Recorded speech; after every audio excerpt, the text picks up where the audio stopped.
वहाँ पे आपने वहाँ का दौरा किया, इससे बेहतर था यहाँ खड़े होने के बजाय आप वहाँ चले जाते, पहले नीपा के उस गटर का वहाँ ढक्कन का दौरा कर लेते। एक बात, वहाँ पे रोड जाम किया हुआ है, लोगों ने बैठे हुए हैं सड़क के ऊपर। दूसरी बात ये कि उस माँ की चीखें जो है आसमान पे तो जा रही हैं, लेकिन हुक्मरानों के कानों तक पहुँच रही है कि नहीं पहुँच रही है। अगर ये बच्चा आज किसी हुक्मरान का वो बच्चा होता तो आपका यही रिएक्शन होता। आप लोगों को नींद कैसे आती है, हमारी ये समझ में नहीं आता। एक अदालत, अल्लाह की भी अदालत है आसमान के ऊपर, आपको कभी होता है कि वहाँ जाके भी जो जवाब देना है। 17 साल से पीपल्स पार्टी इस शहर पे हुकूमत कर रही है, शहर की सड़कों को खंडर बना के रख दिया है। इस शहर के बच्चों का यही नसीब रह गया है कि वो डंपर के नीचे आके नालों में गिर के और मैदानों में गिर के मरते रहे। आप लोग इस वक्त सोशल मीडिया पे ट्रेंड है गटर का ढक्कन, मुर्तजा वहाब इस्तीफा दो। आपको होता है कि इस्तीफा दे दें आप इसके ऊपर? अगर आप सवाल पर फोकस करते और तकरीर नहीं करते तो ज़्यादा बेहतर होता। आप कहते हैं कि किसी हुक्मरान के कान में ये बात गई, तो मैं हुक्मरान का हिस्सा हूँ, हुकूमत का हिस्सा हूँ और ख़ुद आया हूँ। ये इस तरह की जो इश्तियाल अंगेज़ गुफ्तगू होती है ना, उसी की वजह से बदकिस्मती के साथ हम मामलात को रिज़ॉल्व नहीं कर पाते। मसला बुनियादी तौर पर यह है, वो सड़क इस वक्त भी ब्लॉक है। क्यों? क्योंकि लोगों ने इश्तियाल क्रिएट करने की कोशिश की है। जो सड़क ब्लॉक करने से उन वालदैन का अगर मसला हल हो जाता है तो 100 बिस्मिल्लाह। ये शायद कोई अपोजिशन के दोस्त तो इस तरह सोच सकते हैं। मैं बहैसियत मेयर के इस बात से इत्तफाक नहीं करता। मैं तो चाहता तो आज प्रेस कॉन्फ्रेंस कैंसिल कर देता, आता नहीं। लेकिन मैं ये समझता हूँ मेरी ज़िम्मेदारी है, मेरा शहर है, मेरे लोग हैं, तो मैं आया हूँ। और अगर मैं ज़ाती तौर पर ज़िम्मेदार हूँ, मैं तो ब्लेम गेम पर जाता नहीं हूँ। चाहूँगा तो ब्लेम गेम पे जा सकता हूँ। कौन जिम्मेदार है? अब मुझसे देखें, बात ये, या तो आप सियासत कर लें मेरे साथ या सहाफ़त कर लें। नहीं, मेरी बात सुनें। देखें, ये बड़ा अनफॉर्चुनेट है तरीक़ेकार। देखें, सहाफ़त के नाम पे सियासी एजेंडे को प्लीज़ आगे करने की ज़रूरत नहीं है। आपने सवाल पूछ लिया और सवाल को मैंने बहुत ही तहम्मुल के साथ सुना, मुझे जवाब देने दें। ये बड़ा अनफॉर्चुनेट है तरीका।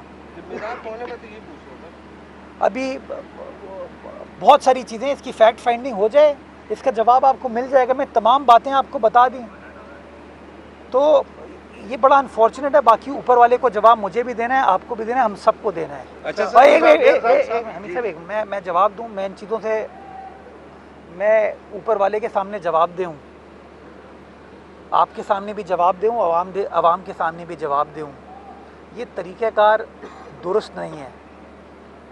मेरा रब जानता है मेरी नीयत को, मेरे काम को, और आई एम श्योर आपका रब भी आपकी नीयत को, आपके काम को जानता है। तो ना आप मुझे जज करें, ना मैं आपको जज करूं, तो वो ज़्यादा बेहतर होता है। ये बताइएगा, जो बड़े अलमदार बनते हैं बल्दियाती चेयरमैन, वो कहते हैं कि सारी जिम्मेदारी केएमसी की, लेकिन वो सब चीज़ें छुपाते हैं।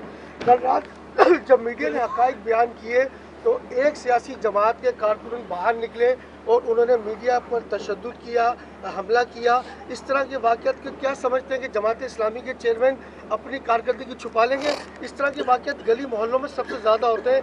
ये तमाम तर जिम्मेदारी टाउन चेयरमैन की होती है। क्या ये सिर्फ मुनाफकत ही करते रहेंगे या इसी तरह ये दावे करते रहेंगे ये जिम्मेदारी हमारी नहीं है? कहाँ तक जिम्मेदारी से भागेंगे? देखिए, मैं हमेशा ये बात कहता हूँ कि झूठों पर खुदा की लानत, मुनाफिकों पर खुदा की लानत। अल्लाह सुब्हाना ताला फैसला करेगा कौन झूठा है, कौन मुनाफिक है। मेरा ईमान बड़ा क्लियर है।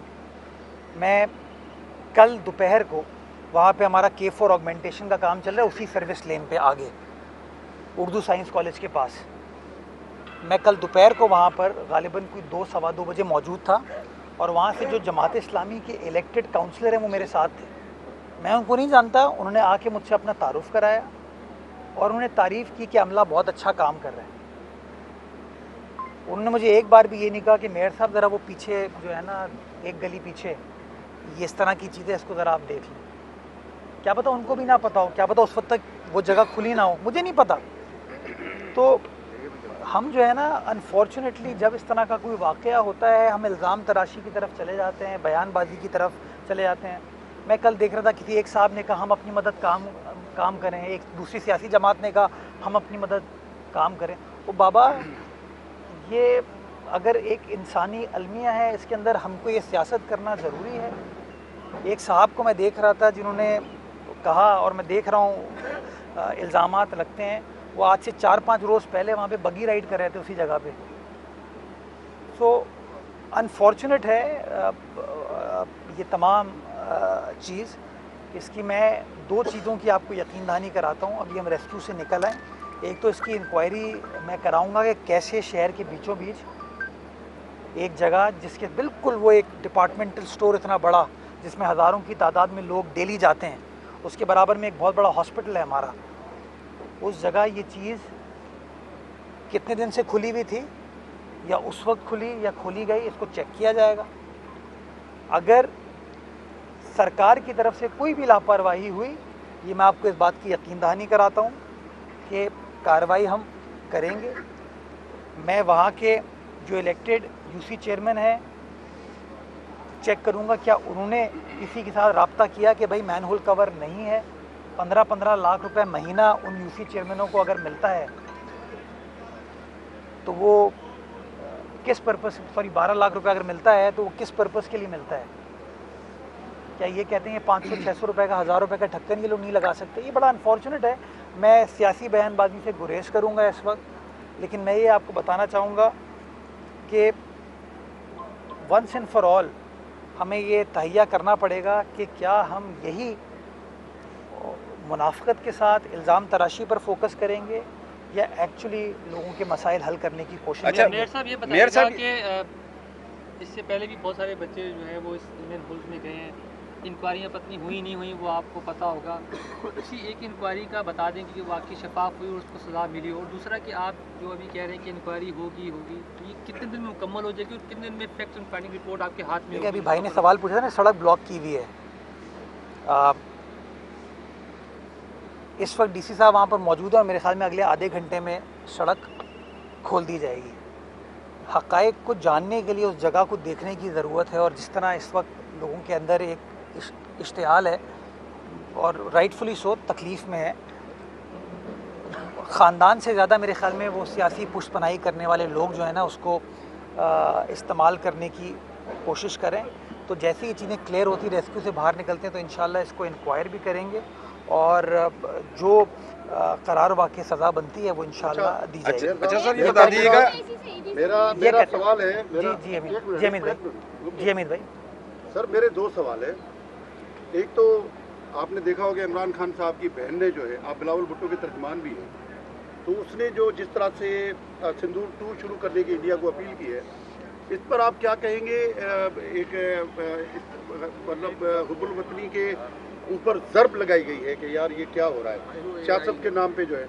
अच्छा दूसरा मुझे ये बताएं कि गुलशन हदीद के पानी के मसले का क्या हुआ? सर वो 4 लाख लोग आज भी इंतज़ार में है कि पानी जो है वो आ जाए, लेकिन वो बूंद को तरस रहे हैं, कोई इदारा उन पर रहम नहीं खा रहा। नहीं, इदारा तो स्टील मिल है जो उनके ऊपर रहम नहीं खा रहा। हमने मुतबादिल लाइन इस हवाले से बिछा दी है। उसका बिजली की सप्लाई का इशू है जो कि मुझे स्टील मिल की इंतज़ामिया ने यकीन दहानी कराई है, बिकॉज उन्होंने NOC दे दी है अब हमको फाइनली। तो हम के इलेक्ट्रिक के साथ नए PMT के ऊपर काम करें। कोशिश मेरी यही है इसी हफ्ते के आखिर तक वो मसला हल हो जाए ताकि हदीद की आवाम को वो पानी मिल सके। जो हमारा काम था लाइन बिछाने का, जो बड़ा काम था वो हम कर चुके हैं। अगर ये बिजली का मसला स्टील मिल ने पैदा नहीं किया होता और हमें सप्लाई दे दी होती तो शायद अभी तक ये मसला हल हो चुका होता। लेकिन बाहर कैफ जो मसला है उसको हम काम करें और टारगेट यही इसी हफ्ते के एंड तक ख़त्म कर देंगे। बाकी उन्होंने बयान दिया नहीं दिया, AI था नहीं था, मैं अगेन इसमें नहीं पढ़ना चाहूँगा। लोगों की हुब्बुल वतनी को भी क्वेश्चन कर लिया जाता है, लोगों की इंसानियत को भी क्वेश्चन कर लिया जाता है। अभी तो मेरी इंसानियत को एक साहब ने एक मिनट अभी तो मेरी भी एक सहाफ़ी ने मेरी इंसानियत को भी क्वेश्चन कर लिया, डाउट कर लिया। तो अल्लाह ताला हम सबको नेक हिदायत दे। अच्छा सर ये बता दीजिएगा, मेरे 2 सवाल हैं आपसे। ये बता दीजिएगा कि इस वक्त वाटर कॉरपोरेशन की जानिब से ये एलामिया जारी किया गया था कि वहाँ पर किसी किस्म की कोई सीवरेज लाइन मौजूद नहीं थी। दूसरा वहाँ पर बरसाती जो नाला वहाँ से अगर गुजर भी रहा है तो उसकी सफाई का काम वाटर कॉरपोरेशन का नहीं है। तो ये बताइएगा वो जिम्मेदारी किसकी है उस नाले की सफाई की, और वहाँ पर जो मेन होल का ढक्कन नहीं था उसकी जिम्मेदारी किसकी है? सेकेंडली ये बता दीजिएगा कि अगर इंक्वायरी होती है और इसमें क्या टाउन चेयरमैन, वाइस चेयरमैन और जो भी इसमें कंसर्न इदारा है उसके खिलाफ कोई कार्रवाई, कोई FIR दर्ज होगी? देखिए 2-4 चीज़ें हैं। पहली चीज़ तो ये है कि वो सेवरेज की लाइन नहीं है, वो है ड्रेन, बरसाती नाला है। वो बरसाती नाले के ऊपर KMC भी काम करती है और टाउन भी काम करता है। आपको याद होगा बारिशों के दिनों में जहाँ पानी क्लियर हो जाता तो जमाती पहुँच के कहते थे कि ये तो हमने पानी क्लियर कर दिया। तीसरी चीज़, वहाँ पे चूँकि यूनिवर्सिटी रोड पे BRT का काम हो रहा है तो ट्रांस कराची भी इसके ऊपर काम कर रही है और एंड टू एंड वो सोल्यूशन है। इन तमाम हक़ाइक़ को जानने के लिए मैंने आपको कहा कि ये देखने की ज़रूरत है, बिकॉज़ आप जो यूनिवर्सिटी रोड से वाकिफ़ हैं उनको ये पता है कि उर्दू साइंस कॉलेज के बराबर से एक ऑलरेडी बरसाती नाला गुज़र रहा है, ये उसके बराबर में गालिबन एक और इंटरवेंशन है गालिबन। तो इन तमाम चीज़ों को चेक करने की ज़रूरत है, फैक्ट्स को जानने की ज़रूरत है। फैक्ट्स को जानने के बाद जो सज़ा कानून के मुताबिक बनेगी, नेगलिजेंस हो, रेकलेसनेस हो, जो भी हो, उसकी तफसीलात मैं आपके साथ शेयर कर लूँगा। बाकी यार अगर मैं इंक्वायरी करूँ और मैं कहूँ कि वो जमात इस्लामी का टाउन चेयरमैन उसका ज़िम्मेदार है तो फिर कोई लोग नाराज़ हो जाएंगे, वो कहेंगे यार ये आपने कैसे कह दिया। जमात इस्लामी भी मेरे ख़िलाफ़ नाराज़ हो जाएगी। तो मैं अगेन सियासी नुक्ताचीनी से बालातर होके एक अलमिया है, एक शहर का मसला है, उसको एड्रेस करने की कोशिश करूँगा। ये मैं करके फिर उधर आ जाऊँ। चले आप कर लें सर ये।